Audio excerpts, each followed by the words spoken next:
Shalom Jemaat. Mari kita persiapkan hati kita untuk menyembah Tuhan. Pertolongan ibadah kita dialaskan dalam nama Allah Bapa, Allah Anak, dan Allah Roh Kudus. Turunlah ke atas kita berkat kasih karunia, sukacita, dan damai sejahtera dari Allah Tritunggal. Amin. Sebab Dialah yang layak kita sembah dan tinggikan.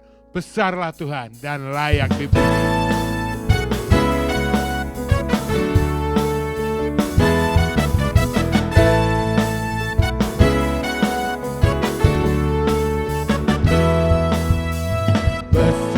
Tuhan dan layak dipuji, besar namanya, kekal kuasanya.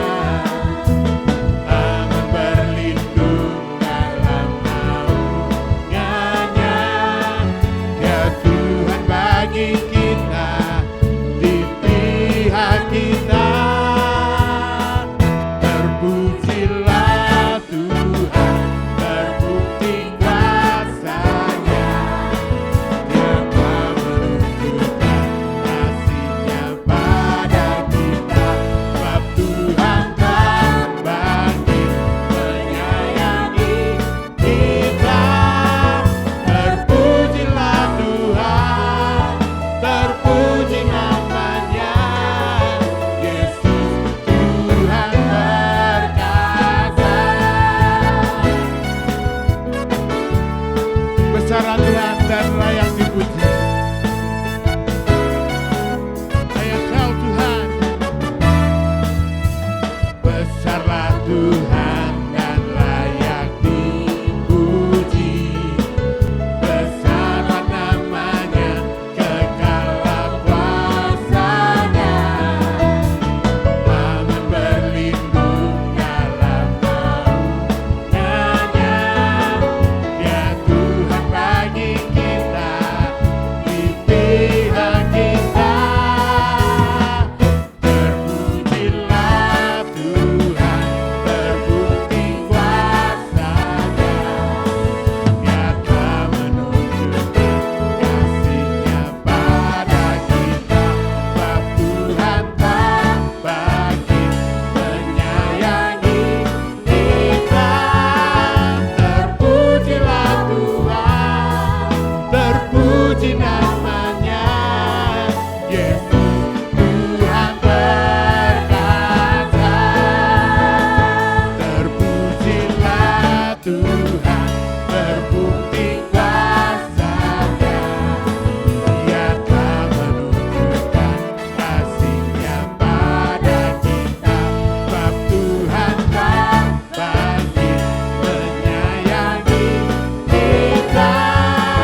Terpujilah Tuhan, terpuji namanya. Yesus Tuhan perkasa. Yesus Tuhan perkasa. Yesus Tuhan perkasa.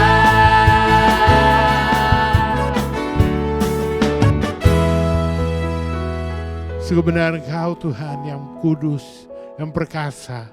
Ini kami Tuhan, anak-anak-Mu Tuhan, hadir untuk memuji dan menyembah-Mu. Kau lihat hati setiap kami Tuhan, yang datang ke hadirat-Mu.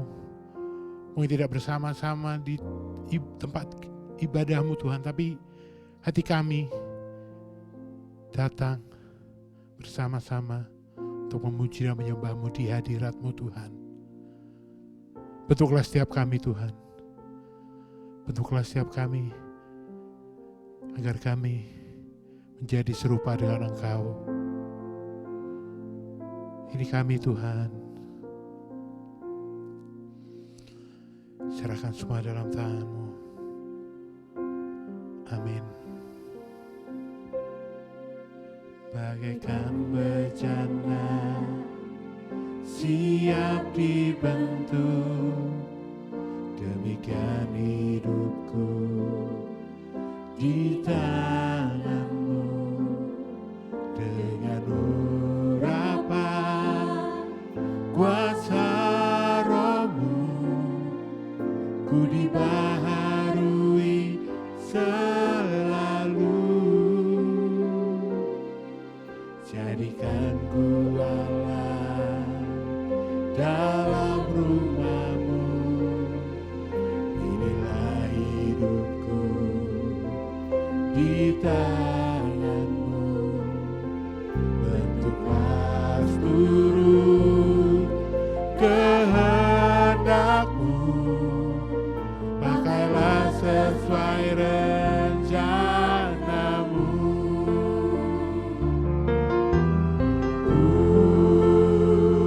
Mau seperti-Mu Yesus, disempurnakan selalu dalam segenap jalanku, memuliakan nama-Mu.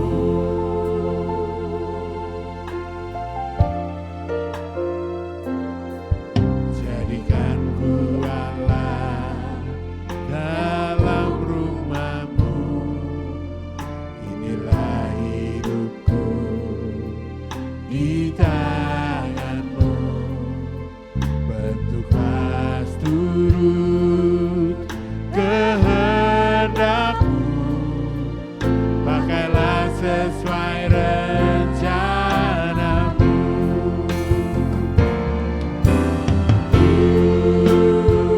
Mau seperti-Mu Yesus, disempurnakan selalu dalam segenap jalanku,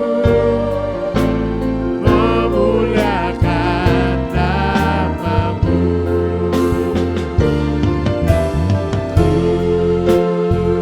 Mau seperti-Mu Yesus, disempurnakan selalu dalam segenap jalanku, memuliakan nama-Mu.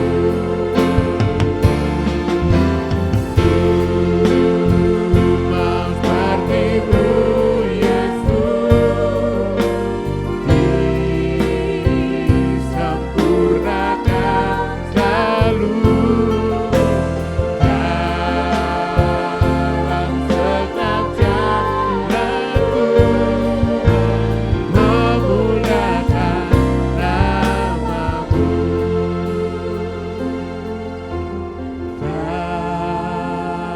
Dalam segenap jalanku, memuliakan nama-Mu. Biar kami hidup dengan jalan-Mu dan memuliakan nama-Mu. Pakailah kami Tuhan, biar kami menjadi Kristus-Kristus kecil di dalam lingkungan hidup kami. Berikan kami hikmat-Mu ya Bapa. Hidup ini adalah kesempatan, hidup ini untuk melayani Tuhan. Jangan sia-siakan apa yang Tuhan beri. Hidup ini harus jadi berkat. Oh Tuhan, pakailah hidupku selagi aku masih kuat. Bila saatnya nanti ku tak berdaya lagi, hidup ini sudah jadi berkat.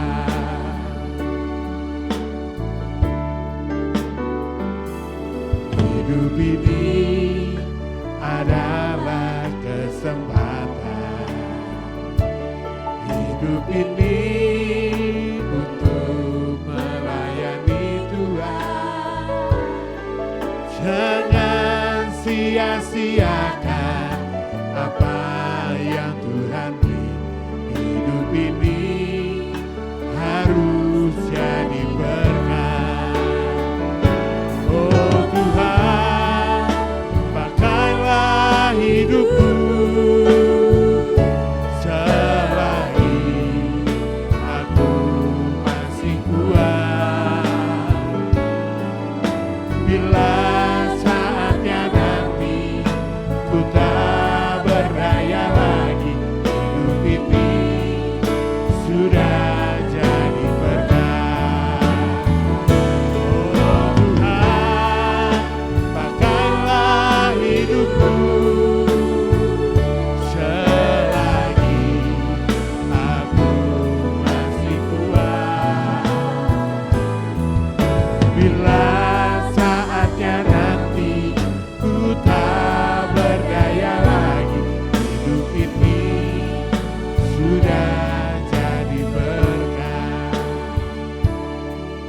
Bila saatnya nanti ku tak berdaya lagi, hidup ini sudah jadi berkat.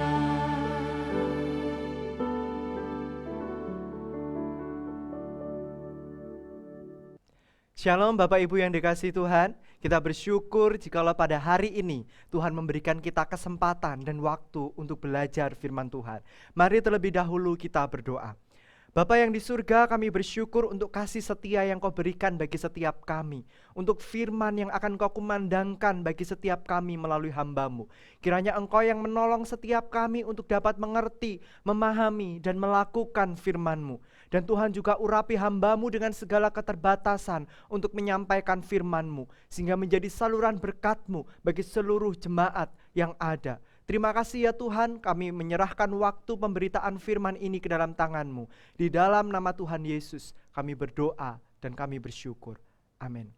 Bapak Ibu yang dikasihi oleh Tuhan, untuk mengawali firman pada pagi hari ini, saya ajak kita untuk menonton sebuah video, sebuah tayangan iklan. Kanker, diabetes, gagal ginjal, radang hidung, prostat, penyebab utama terserang penyakit tersebut karena antibodi menurun dan racun mengendap di dalam tubuh manusia. Klinik Tongfang Jakarta adalah klinik TCM Tiongkok spesialis membantu mengatasi penyakit tersebut. Sudah banyak pasien yang telah disembuhkan. 12 tahun saya menderita kencing manis dan sudah berobat kemana-mana, tidak juga sembuh. Sampai terkena komplikasi gagal ginjal. Seluruh tubuh saya membengkak dan tidak bertenaga. Kemudian saya berobat ke klinik Tongfang. Hanya dengan 3 paket pengobatan, diabetes dan gagal ginjal saya langsung teratasi. Sekarang saya bisa melakukan pekerjaan dengan normal kembali. Dengan minum jamu herbal TCM, resep rahasia Tiongkok, meningkatkan antibodi dan kekebalan tubuh. Dulu saya menderita kanker rahim, sampai harus keluar negeri untuk melakukan tindakan operasi dan pengobatan. Namun, setelah 2 tahun, kanker saya kambuh lagi. Setelah teman saya menyarankan saya berobat ke klinik Tongfang, sekarang saya sudah sehat. Dan 2 tahun ini tidak kambuh lagi. Pengobatan dengan menempelkan ramuan herbal Tiongkok di titik meridian atau akupuntur. Pengobatan dengan cara ini akan membunuh sel kanker. Racun akan dikeluarkan melalui pembuluh darah dari titik meridian telapak kaki. Saya kena penyakit prostat, sehingga sering mendadak buang air kecil. Semua badan saya lemas. Menurut dokter, prostat saya bengkak, PSA tinggi. Ada teman yang menyarankan untuk coba berobat ke klinik Tongfang. Dan akhirnya sekarang, saya sehat kembali. Pasien yang datang berobat dapat spesial diskon 30%. Klinik Tongfang. Bapak Ibu yang dikasihi Tuhan, kalau kita melihat iklan tersebut, apa yang menarik dari iklan itu? Setiap perkataan yang disampaikan oleh pasien-pasien di situ selalu menunjukkan bukti. Untuk menunjukkan iklan atau untuk memperkenalkan sebuah produk, tentu akan ditunjukkan bukti dari produk itu. Bukankah manusia itu seperti itu? Manusia itu suka dengan bukti. Bukankah kita juga demikian ketika kita berhadapan dengan Tuhan? Bukankah kita suka kalau Tuhan mengasihi kita, maka apa buktinya? Bukankah kita suka sekali dengan bukti? Tetapi bagaimana jika itu dibalik? Bagaimana jika Tuhan yang bertanya kepada kita, jika kamu adalah anakku, jika kamu adalah orang yang mengasihi aku, apa buktinya? Bapak Ibu yang dikasihi Tuhan, firman Tuhan hari ini dari teks yang akan kita baca menunjukkan kepada kita apa buktinya bahwa kita adalah anak-anak Tuhan, bahwa kita adalah orang yang menjadi bagian dari umat Allah. Untuk itu mari kita membuka di dalam Alkitab kita, di dalam surat 2 Petrus pasal yang pertama, kita akan membaca ayat yang ketiga dan yang keempat. Demikian firman Tuhan. Karena kuasa ilahinya telah menganugerahkan kepada kita segala sesuatu yang berguna untuk hidup yang saleh dan pengenalan akan Dia, yang telah memanggil kita oleh kuasanya yang mulia dan ajaib. Dengan jalan itu, Ia telah menganugerahkan kepada kita janji-janji yang berharga dan yang sangat besar, supaya olehnya kamu boleh mengambil bagian dalam kodrat ilahi dan luput dari hawa nafsu duniawi yang membinasakan dunia. Bapak Ibu yang dikasihi Tuhan, di dalam teks yang kita baca, setiap kita yang percaya kepada Yesus, di sini dikatakan kita telah menerima anugerah keselamatan dari Allah. Dan kemudian sebenarnya kita telah menerima kodrat ilahi. Apa itu kodrat? Kodrat ilahi gitu ya, dari KBBI, dan kemudian saya bisa menyimpulkan gitu ya, kodrat itu berarti adalah sifat asli atau bawaan berdasarkan kekuasaan Tuhan yang tidak dapat ditentang oleh manusia atas dirinya sebagai makhluk hidup. Dan setiap kita telah mengalami ini, telah menerima kodrat ilahi. Lantas kodrat ilahi yang seperti apa yang kita rasakan, yang dianugerahkan Allah bagi kita? Bapak Ibu yang dikasihi Tuhan, setidaknya ada dua hal yang menjadi kodrat ilahi kita. Yang pertama, natur yang berasal dari Allah. Dan yang kedua adalah status khusus. Minggu lalu Bu Yusuf juga sempat menjelaskan firman Tuhan berkenaan tentang status kita yang spesial, status kita yang khusus. Natur yang berasal dari Allah. Natur yang seperti apa? Yaitu kita mewarisi sifat-sifat Allah untuk beberapa hal. Yang kita penuh kasih, kita penyayang gitu ya, yang sebenarnya telah rusak oleh dosa dan tetapi telah dipulihkan melalui pengorbanan Yesus Kristus, melalui penerimaan kita terhadap Yesus Kristus. Yang selanjutnya adalah status khusus, yaitu kita menjadi kepunyaan Allah untuk menikmati segala janjinya yang terbaik dan kuasanya, agar kita hidup berdasarkan kehendak-Nya. Untuk itu Bapak Ibu yang dikasihi oleh Tuhan, Tuhan menganugerahkan kita status yang demikian, kodrat ilahi. Tetapi Tuhan juga mau bukti supaya kita nampak bahwa kita telah mengenakan kodrat ilahi. Apa bukti yang paling nyata yang sebenarnya kita bisa lakukan? Di dalam teks yang kita baca tadi, saya bisa menyimpulkan satu hal. Bukti apa yang bisa kita berikan bahwa kita telah mengalami kodrat ilahi, yaitu kesalehan hidup. Kesalehan hidup ini adalah perwujudan pengenalan akan Tuhan di dalam kehidupan sehari-hari. Artinya apa? Pengenalan kita akan Yesus itu nampak dari hidup kita hari lepas hari. Itulah kesalehan hidup. Dan ini sangat ditekankan di dalam surat Petrus, khususnya di dalam 2 Petrus gitu ya. Karena di dalam konteks pada waktu itu, jemaat penerima surat banyak memiliki guru-guru. Tetapi mereka, di antara guru-guru itu ada yang disebut guru-guru palsu. Guru-guru palsu ini bukan mengajarkan ajaran yang sesat saja. Bukan hanya itu, tetapi yang menjadi penekanannya adalah mereka mengajarkan pengajaran, tetapi kenyataannya hidup mereka tidak sesuai dengan prinsip-prinsip ajaran yang mereka ajar. Tetapi mereka merasa bahwa hidupku ini sedang berpadanan dengan Kristus. Hidupku ini adalah hidup yang mengenal Kristus. Tetapi kenyataannya hidup mereka tidak sesuai. Itulah sebabnya Rasul Petrus di dalam suratnya yang kedua menekankan tentang kesalehan hidup. Bagaimana umat Allah harus menghidupi kehidupan yang selaras dengan pemahaman mereka. Nah, pertanyaannya bagi kita, kenapa kita harus memiliki kesalehan hidup? Di dalam surat 2 Petrus yang kita baca barusan, ini menunjukkan kepada kita alasan dari kesalehan hidup. Alasan dari kesalahan hidup setidaknya saya bisa menyimpulkan dua hal dari ayat yang ketiga dan ayat yang keempat yang kita baca. Yang pertama adalah karena Allah menganugerahkan segala sesuatu yang berguna untuk kehidupan kita.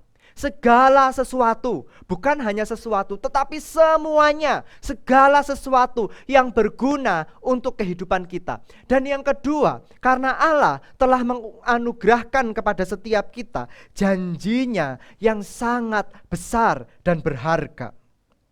Bapak Ibu yang dikasihi Tuhan, kalau kita coba teliti, coba lihat di dalam ayat yang ketiga yang sudah kita baca. Di sana dikatakan karena kuasa ilahinya telah mengaruniakan kepada kita segala sesuatu yang berguna.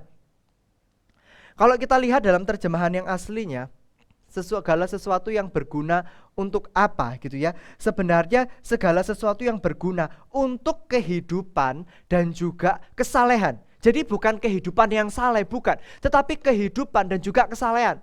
Jadi Tuhan menganugerahkan kepada kita segala sesuatu untuk kehidupan kita hari lepas hari.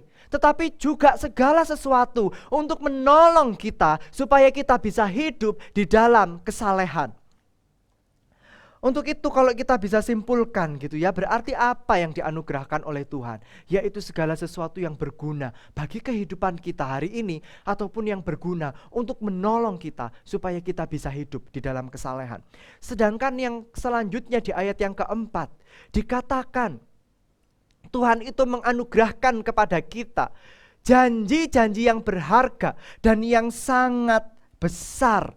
Janji-janji yang berharga dan sangat besar. Janji Allah, semua janji Tuhan. Janji apa sih yang kita tahu? Penyertaan mungkin, janji pertolongan Tuhan, jalan keluar ketika kita punya masalah. Semuanya itu dianugerahkan kepada setiap kita. Bahkan janji keselamatan yang paling besar Tuhan sudah dianugerahkan. Supaya apa? Supaya kamu boleh mengambil bagian di dalam kodrat ilahi. Bahasa yang aslinya dikatakan supaya kita semitra dari kodrat ilahi. Dan juga dalam terjemahan NIV dikatakan, dan kita bisa lolos dari kejahatan dalam dunia yang disebabkan oleh keinginan-keinginan yang jahat. Dengan kata lain, semuanya itu menolong kita untuk apa? Untuk hidup di dalam kesalehan. Karena Tuhan sudah memberikan janji-janjinya yang sangat besar dan berharga di dalam kehidupan setiap kita. Untuk itu Bapak Ibu yang dikasihi Tuhan, di ayat yang selanjutnya, di ayat yang keempat dikatakan supaya kita bisa semitra dengan Allah. Dan di ayat yang kelima sampai yang ketujuh di sana disebutkan aplikasi dari kita menghidupi kodrat ilahi itu apa. Jadi dengan kata lain, kalau kita perhatikan dari ayat yang kelima dan yang ketujuh, memang kita harus menunjukkan kesalehan hidup, kesalehan dari kehidupan kita hari lepas hari. Kesalehan itu apa gitu ya? Kesalehan itu yang seperti apa yang harus kita tanamkan di dalam pikiran kita? Kesalehan itu berarti yang harus kita miliki bukan supaya kita masuk surga, bukan supaya kita semakin berkenan kepada Tuhan, bukan seolah-olah itu aja. Tetapi kesalehan itu adalah konsekuensi logis atau respon yang pantas yang kita berikan kepada Allah oleh karena anugerah yang sudah Dia limpahkan di dalam kehidupan kita. Untuk itu di ayat yang kelima dikatakan, justru karena itu, justru karena anugerah Allah itu, maka setiap kita harus dengan sungguh-sungguh melakukan bagian kita. Dengan sungguh-sungguh itu yang dimaksud apa? Dalam bahasa aslinya itu sebenarnya artinya dengan kerajinan, atau seolah-olah itu dengan keterburu-buruan, tidak ditunda-tunda. Karena kalau kita menunda kesalehan, maka saat itu juga kita sebenarnya sudah tidak saleh. Karena kita sedang menunda sesuatu yang harus kita kerjakan. Untuk itu di dalam bagian ini dikatakan, bahkan yang bagian terjemahan yang lain itu dikatakan melakukan setiap usaha dengan kerajinan. Bagaimana hidup kita hari ini? Ketika kita sudah menerima anugerah Tuhan, sudahkah kita dengan sungguh-sungguh berusaha mati-matian untuk meresponi anugerah Tuhan itu? Sudahkah kita sungguh-sungguh dengan kesungguhan hati kita mau melakukan bagian kita untuk menunjukkan kesalehan, bukan dengan keterpaksaan kita? Firman Tuhan hari ini mengingatkan setiap kita bahwa kita harus dengan kesungguhan hati, dengan kerajinan untuk meresponi anugerah Allah yang sudah diberikan di dalam kehidupan kita hari lepas hari.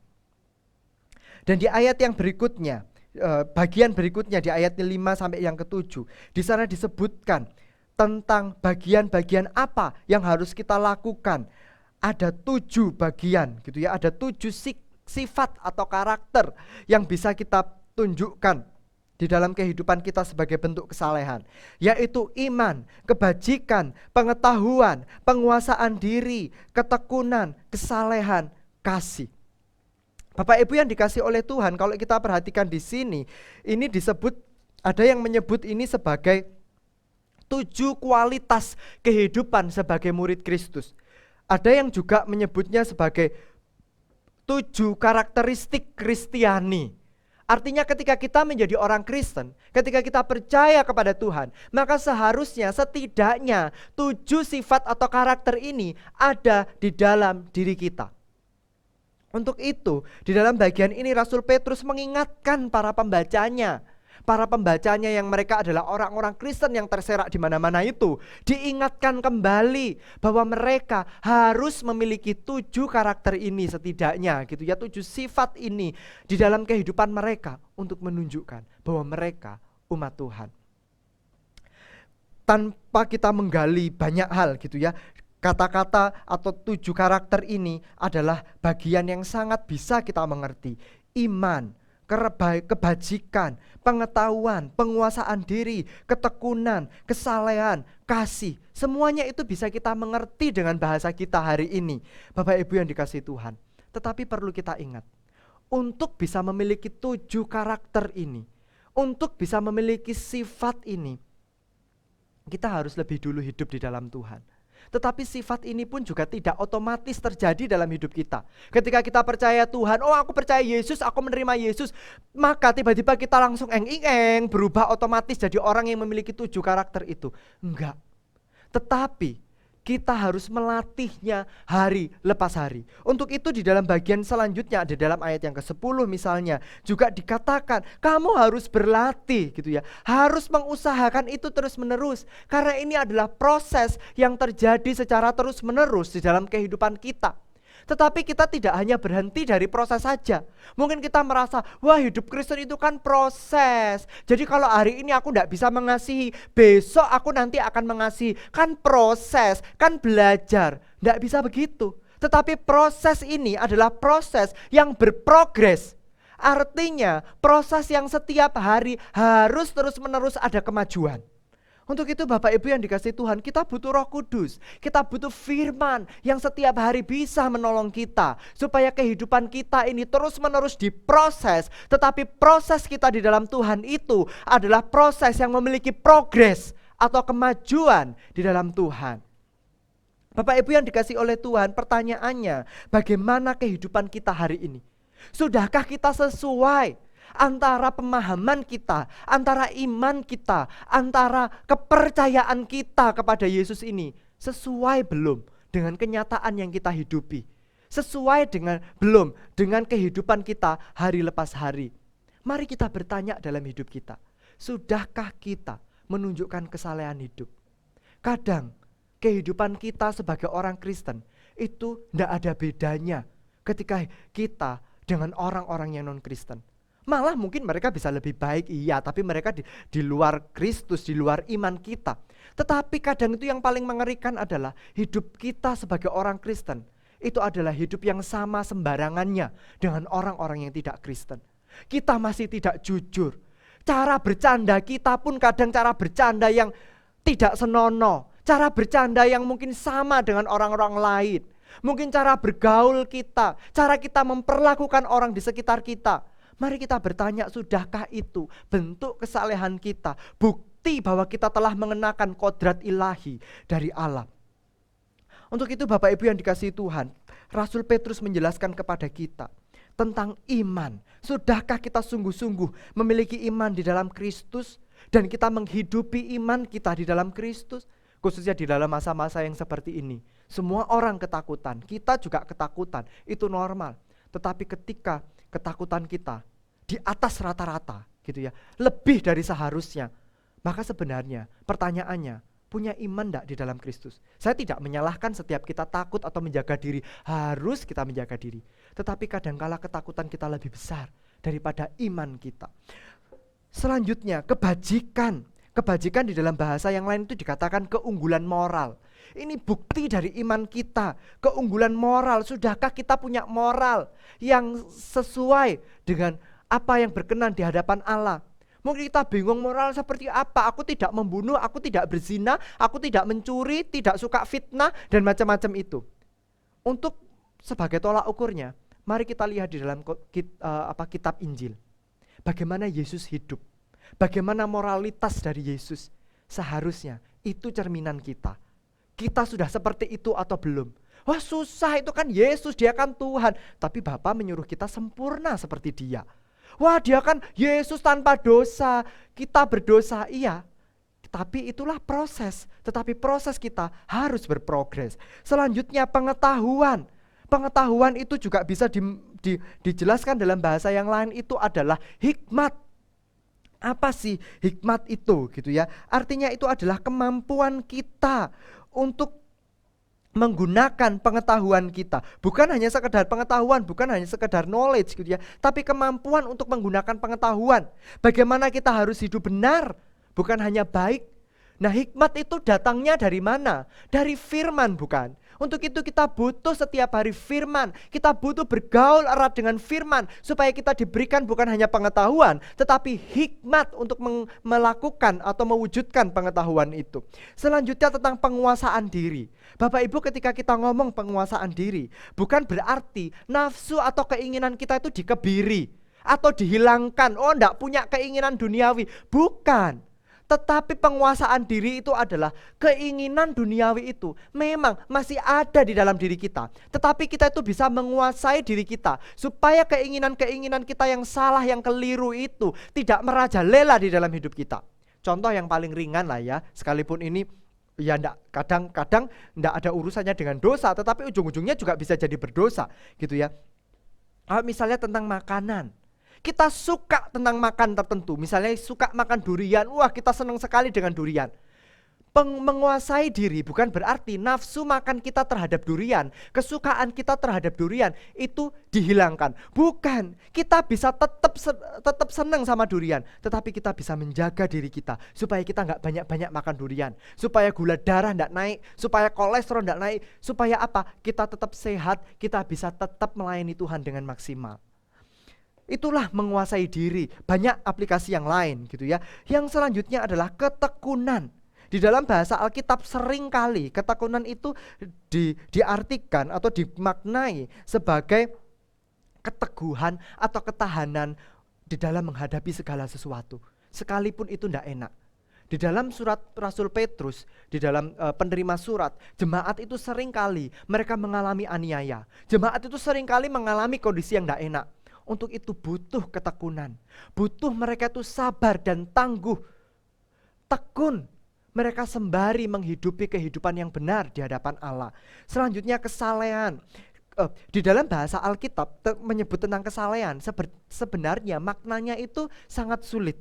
Bahkan ada yang mengatakan kata bahasa aslinya itu seolah-olah kata yang tidak memiliki makna yang asli. Tetapi bisa digambarkan. Gambarannya itu adalah ketika seseorang memandang kepada dua arah. Artinya apa Bapak Ibu yang dikasihi Tuhan? Kesalehan itu adalah dua arah. Aspek hubungan kita dengan Allah dan juga aspek kehidupan kita dengan sesama kita. Seperti salib gitu loh ya. Ada horizontal dan vertikal. Antara hubungan dengan Allah dan juga dengan sesama itu sama-sama beres. Kita percaya kepada Tuhan, kita melayani Tuhan, tetapi kita juga mengasihi sesama, kita melayani sesama. Hidup kita di hadapan Tuhan dan dengan sesama itu beres, itu sama. Selanjutnya adalah kasih, mengasihi saudara dan juga mengasihi semua orang. Bapak Ibu yang dikasihi oleh Tuhan, dari 7 karakter ini seolah-olah itu adalah urut-urutan, tetapi sebenarnya itu bukan urut-urutan. Itu adalah bagian yang harus kita lakukan bersama-sama.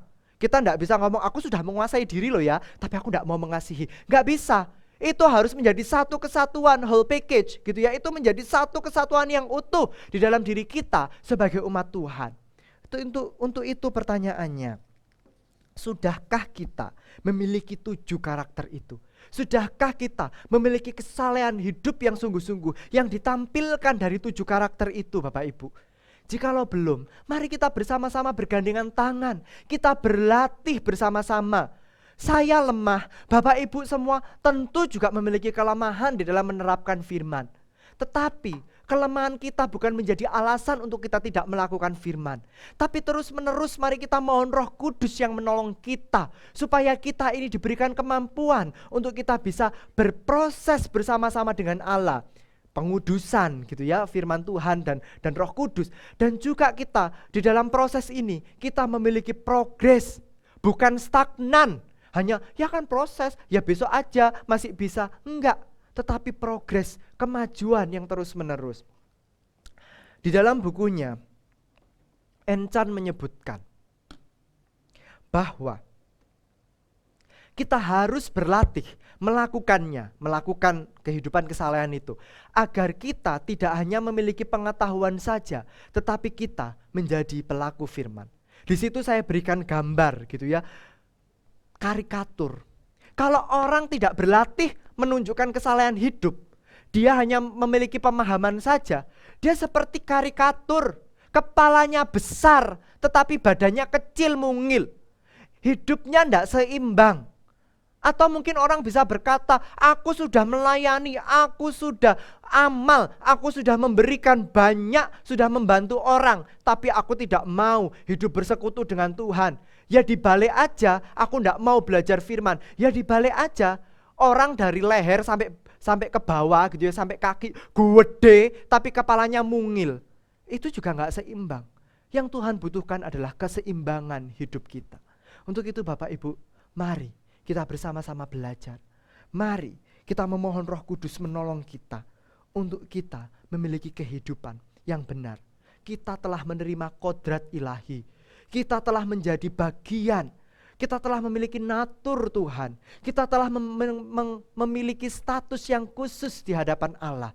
Untuk itu tugas kita adalah menunjukkan bahwa hidup kita adalah orang-orang yang memiliki kodrat ilahi.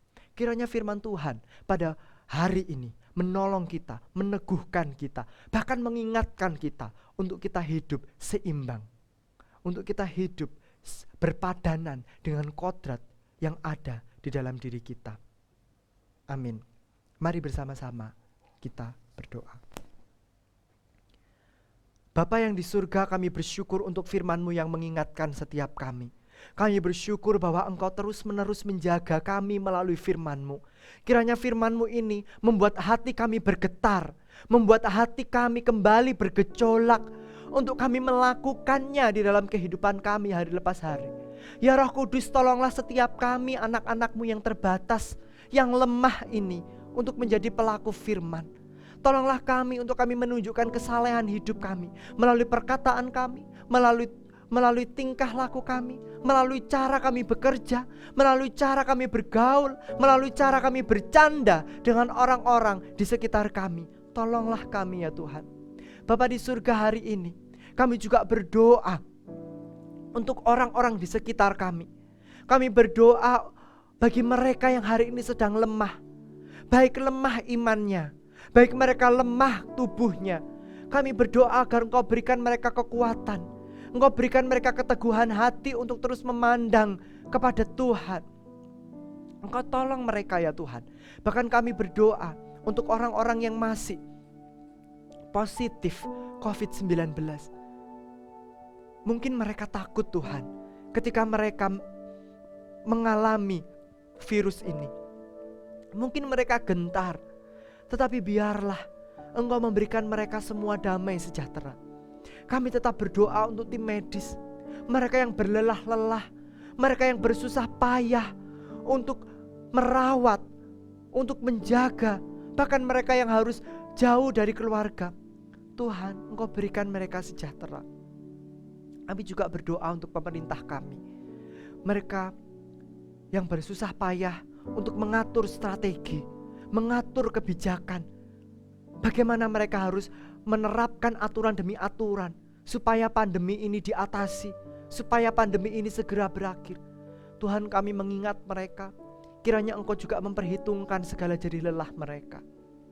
Kami juga berdoa ya Tuhan, mengingat untuk saudara-saudara kami, mereka yang sebentar lagi mengadakan perayaan, mereka yang merayakan Idul Fitri. Tuhan, mungkin di antara mereka yang tidak bisa berkumpul dengan keluarga, Tuhan kiranya Engkau yang tetap memberikan mereka damai sejahtera. Dan setiap kami semua anak-anak-Mu, gereja-Mu, yang kami beribadah di rumah masing-masing, Tuhan, kiranya Engkau juga memberikan kami kebangunan rohani, semangat, iman yang tetap bertumbuh di dalam Tuhan. Terima kasih Tuhan, kami menyerahkan kehidupan kami di dalam nama Tuhan Yesus. Amin. Bapak Ibu yang dikasihi oleh Tuhan, bagi setiap kita hari ini, mari kita bersama-sama menerima berkat Tuhan. Saya ajak Bapak Ibu semuanya untuk bangkit berdiri di tempat masing-masing. Kita akan bersama-sama menerima berkat Allah. Firman Tuhan berkata bagi setiap kita demikian. Ia yang tidak menyayangkan anaknya sendiri, tetapi yang menyerahkannya bagi kita semua, bagaimanakah mungkin Ia tidak mengaruniakan segala sesuatu kepada kita bersama-sama dengan Dia? Yesus yang telah memberikan nyawanya, tentu Dia akan memberikan segala sesuatu untuk kehidupan kita. Mari bersama-sama menerima berkat Tuhan. Tuhan memberkati engkau dan melindungi engkau. Tuhan menyinari engkau dengan wajah-Nya dan memberi engkau kasih karunia. Tuhan menghadapkan wajah-Nya kepadamu dan memberi engkau damai sejahtera hari ini, esok, dan selama-lamanya. Amin.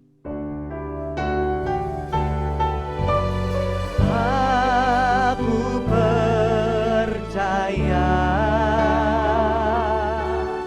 berkat-Mu atasku melimpah, kebajikan, kemurahan selalu mengikutiku. Ku puji, ku sembah Kau Tuhan. Aku percaya hanya kepada Tuhan. Aku percaya berkat-Mu atasku melimpah, kebajikan, kemurahan selalu mengikutiku. Ku puji, ku sembah Kau. Ku puji, ku sembah Kau Tuhan. Ku puji, ku sembah Kau Tuhan. Tuhan Yesus memberkati kita semua. Amin.